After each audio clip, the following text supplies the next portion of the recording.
Mänguväljaga on küll kõik, aga te saate ikka mu tegemisi jälgida. Ma kolisin hiljuti maale elama ja Joosep teeb asju kanalil võite näha, kuidas mu maaelu edeneb. Üritame mingisugust grilli endale teha. Meil siin üks vana grill oli. See on mingi vana ja roostes ja täiesti läbi läinud omadega. Vaatasime, et meil on siin nii palju igasugust kola, mis ma olen välja visanud. Ehitame äkki sellest mingi grilli. Siis võtame selle suure kivi siit. Oi, näed, lilled on siia tulnud. Nüüd on kõik materjalid olemas. Nüüd tuleb hakata lihtsalt craftima.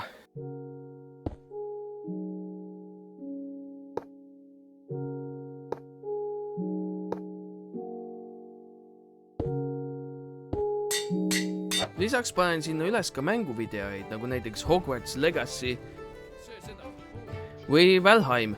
Ja kindlasti tuleb ka teisi mänguvideoid ja võib-olla isegi Minecrafti. Kui teid aga huvitab Dungeons and Dragons ja eepilised fantaasiaseiklused, siis visake pilk peale Keldri lohedele. Meil on juba päris mitu kampaania osa väljas, veel videoid D&D teemast ja kindlasti ka jätkame selle seeriaga kaua. Loodan teid juba uuel kanalil näha ja näeme võrgus.